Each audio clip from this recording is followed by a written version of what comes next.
that you need, and the whole rhetoric about hitting bottom and then coming to the other side.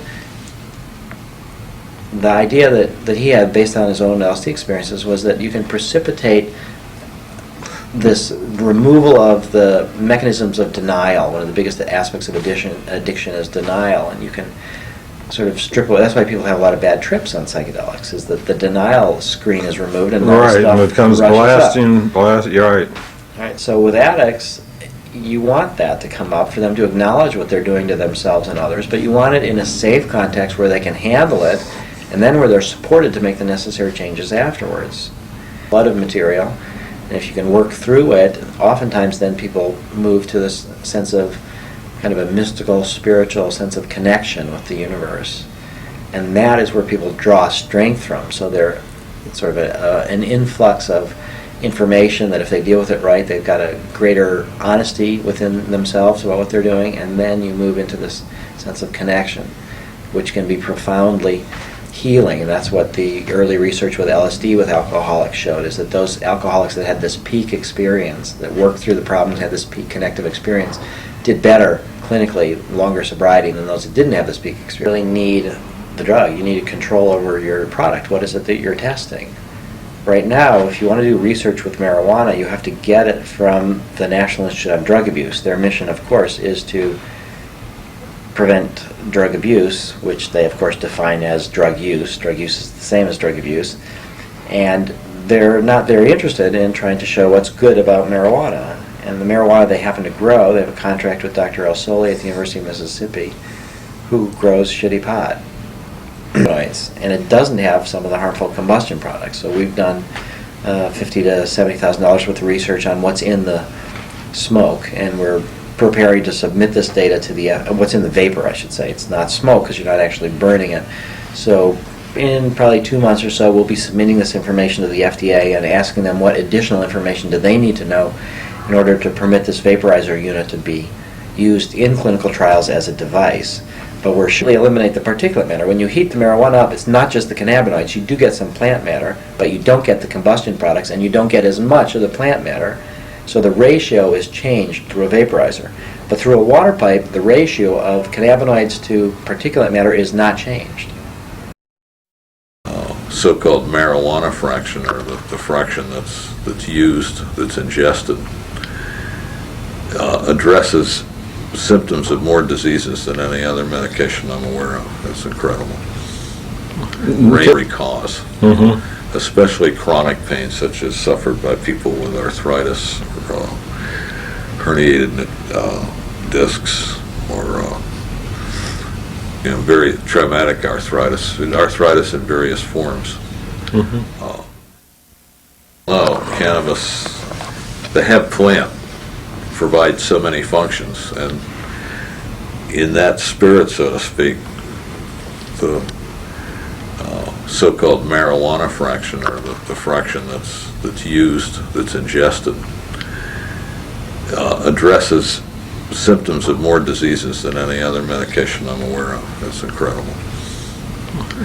Can you give maybe a quick best is pain from almost every cause, especially chronic pain, such as suffered by people with arthritis or herniated discs, or very traumatic arthritis in various forms. Then there are a host of other less well understood diseases, like fibromyalgia, which is also a painful condition afflicting mostly women. It's effective for menstrual cramps. It's particularly effective for migraine headaches.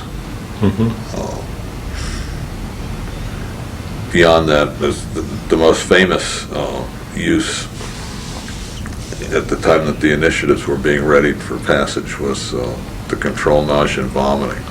Oh, right. That was the nausea and vomiting that was cancer patients and associated with two growing groups of patients: AIDS, which had never been seen before, and which was increasing dramatically in the 80s, and also people who were surviving cancer chemotherapy, and that was a population. If you were having coronary bypass tomorrow, would you be concerned if you knew that the surgeon that was doing the case occasionally had a marijuana cigarette the night before or something? I'd be reassured if he had one the night before. He'd be reassured? I'd be disturbed if he'd had one within 3 hours of opening my chest. So this as is... long as it was over 3 hours, as I said, I think I'd be reassured. No kidding. That's kind of a radical... I mean, well, I mean, to me, it makes... Marijuana smokers to be more reasonable people in general, less prone to hasty decisions, and more responsible. Well, Patrick, I think that the idea that's behind drug prohibition is so terribly bad and so destructive that it can't go on forever. And what's the government's business to try and control personal morality by establishing an illegal market, which simply grows and becomes more powerful. Understand that the frustration level of the police officers have been rising year after year. We know better than anyone the futility of what we're doing, because even as we bust more and more people and seize more and more drugs of any type, we also see the prices going down, the availability going up, and the purity going up. So we become more and more frustrated. And what that translates into, after all this frustration, is for some officers, for too many officers, a huge desire to make a difference, to actually make a change in the drug war.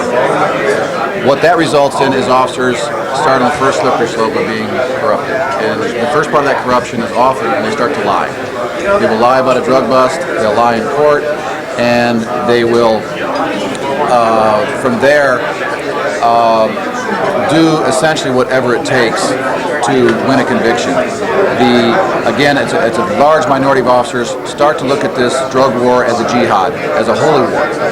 And in a holy war with God on your side, you can break the rules. And the rules in this case are the Fourth Amendment, the Bill of Rights to the Constitution. They don't care. The Bill of Rights are something that there is an impediment to their job as opposed to something they need to uphold. And it's embarrassing to me as a police officer, retired police officer now, that my profession is being hurt, reputation-wise, respect-wise, because of these officers who become basically gangster cops who break the law in order to I'm sure there's good cops and bad cops, just like there's good docs and bad docs. Right. Or good politicians and good attorneys, bad. But how prevalent is this of a problem? It's a compromising of our... Well, if you look at the simplest form of corruption, which is lying on reports, lying in front of the jury, it's not a majority of police officers, but probably, somewhere in the area of 40-45% of police officers will lie in court to win a conviction. 45% of police officers will lie in court? For drug cases. For drug cases? Drug cases. In other cases, they wouldn't lie. They tell the truth. But when it comes to drugs, it's a special feeling that they have that, like I said, they're frustrated, they become desperate, and they will lie in order to win a conviction. Absolutely. You're saying here the police are motivated to have more convictions. It's a matter of numbers. It's not so much a matter of pure numbers. It's a question of everybody knows drugs are dangerous. Everybody knows drugs can be deadly. And we see the results of the overdoses and lives destroyed. We see addicts breaking into houses. And we see them as people that we want to isolate from society. Isolating means, of course, go to prison. The problem is to do it right, to do it within the confines of the law. It's much more difficult. It's a lot easier to win a conviction if you lie. Lie on the search warrant, lie in court, lie in your report, etc. Well, let me say this. This sounds really depressing. It is. Is the whole criminal drug somebody outside police trying to get rid of it. interface a corrupt situation? I mean, is there any hope? There's not much hope that you're going to find the corruption being fixed from within. Prosecutors also know that police officers lie, but they're also charged with getting these addicts and criminals and drug dealers off the streets. So they essentially, with a wink and a nod, will allow police officers to lie on the stand. It happens all the time. Lie in a search warrant, etc. It happens all the time. That's depressing. It is depressing. It's depressing for me as a police officer. I'm proud of what I did as a police officer to protect and serve my community, and now that good feeling is being diminished every day by all these negative contacts that police officers make when they stop an 18-year-old and ask to search the car, and when the person says no, they search the car anyway. These are all very hurtful to me as a law enforcement professional. How about Gary Johnson? I mean, is there any hope? In general? I think absolutely. There's hope for changing the marijuana laws in this country, but the police community will be the last. The law enforcement community will be the last ones to reform itself. They just never Really? will. I mean, it seems like the police would want to deal with real crime. Understand, a lot of police officers know the futility of the drug war, of prohibition. We know that our efforts have never made a difference on the availability or price of any drug. We are basically the mosquito on the butt of an elephant. But we are still charged by society to stop these drug dealers. And so some of the officers, a big minority, start to break the law in order to enforce it. And that's what's embarrassing, and that's what we have in this country. Now, as far as improvement in general, yes, outside forces, politicians, the Gary Johnsons of the world, Chief Oliver, for example, Detroit, again, a lighthouse. There's going to be changes, but the changes are going to come from outside law enforcement. We will never, in a sense, police ourselves to do a better job and stop lying, stop violating the rights of others, breaking into apartments with no search warrants. This will not change until the laws change, because we are charged with enforcing the law, and we will do that not only to the best of our ability, but like I say, the gangster cops go ahead and break the law in order to enforce drug law. Holy cow. That's the way it is. Thanks for telling us. Well, I'm sorry it's a little bit depressing, but that's the bottom line. When you read of the cases in America where police officers will actually break into an apartment, break into a house with no search warrant, no permission, no nothing, and people end up dying. All over the country? All over the country. This is terrible, but this is what happens every day. And the only cases you hear about like that, where the police are breaking the law, breaking into homes and apartments, is when the person gets hurt or killed. Senor Navarro in Houston in 1998 is a perfect example, where 6 cops from Houston broke through the door with no permission, and the only reason we know about the case is they ended up killing the man. Now, all 6 cops were fired. One was charged criminally, but the man's dead. And the only reason we know about it is because, again, somebody died. If nobody died in that particular incident, we would have never heard about the fact that 6 cops broke the law, broke into a man's home with no search warrant, no permission to search for drugs. And this happens every night, every day in America. Hundreds of homes are being broken into with no search warrant, no nothing, in order for cops to enforce drug law. And it's absolutely making criminals out of police officers. Are there other retired police officers that you're in connection with that are attempting to make a difference? Yeah, we're right now in the process of forming a new organization.